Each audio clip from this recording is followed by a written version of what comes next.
everyone, and welcome to What I Eat in a Day. I'm Nice from Mrs. Nice English Channel, and today we're going to explore food vocabulary in English. If you enjoy this podcast, please like, share, and subscribe to help our channel grow. Now, let's dive into the delicious world of English food vocabulary. Hey, Nice. I'm so excited about today's topic. You know, I always struggle when I'm at restaurants abroad or reading English recipes. I never know what to order or what ingredients I need. That's exactly why we're here today, Richard. By the end of our chat, you'll be naming foods like a native speaker. Let's start with breakfast. What did you have this morning? I had, how do you say pão com manteiga? That's bread with butter. Simple, right? And what about your drink? I had a cup of coffee with milk, or should I say coffee with milk? You could say that, but we often call it a latte or a café au lait if it's fancy. Now let me tell you what I had for breakfast. Scrambled eggs on toast with a side of bacon and a glass of freshly squeezed orange juice. Wow, that sounds delicious. Scrambled eggs, is that when you mix them all up while cooking? Exactly. Eggs can be prepared in so many ways. Scrambled, fried, boiled, poached, or as an omelet. Each preparation has its own unique name in English. And what about lunch?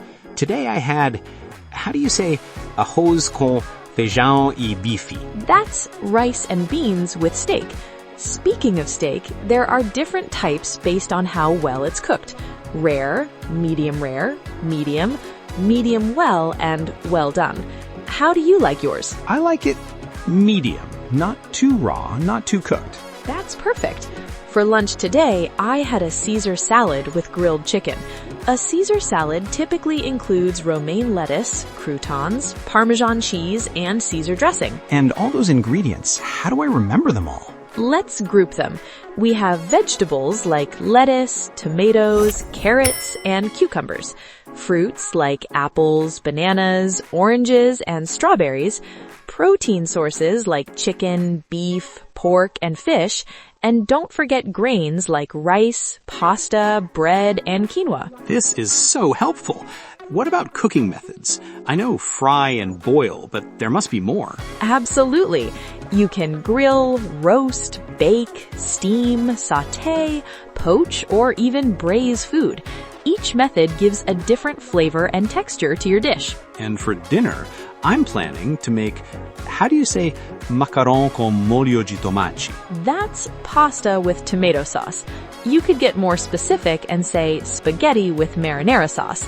For dinner, I'm having grilled salmon with roasted vegetables and mashed potatoes. That sounds fancy. And what about dessert? I love pudding. In English, pudding is pudding or flan if it's the caramel custard type. Other popular desserts include ice cream, cake, pie, cookies, and brownies. My favorite is cheesecake with fresh berries on top. I'm getting hungry just talking about all this food. What about fast food vocabulary? Great question. We have hamburgers, cheeseburgers, French fries, or just fries, onion rings, milkshakes, hot dogs, and pizza. When ordering a burger, you might be asked if you want toppings like lettuce, tomato, pickles, or condiments like ketchup, mustard, and mayonnaise. This is so much vocabulary. I feel like I can order anything now. One last question. What about meal times? When do English speakers typically eat each meal? In general, breakfast is between 6 and 9 a.m., lunch is around noon to 2 p.m., and dinner is typically between 6 and 8 p.m. Some people also have a small meal or snack between lunch and dinner called afternoon tea, or simply a snack. Brunch is a late breakfast combined with lunch, usually eaten on weekends around 10 a.m. to 1 p.m. Thank you, Nice. I've learned so much today. I feel much more confident about food vocabulary in English now. I'm glad I could help, Richard. Remember, everyone, language learning is like cooking. Practice makes perfect.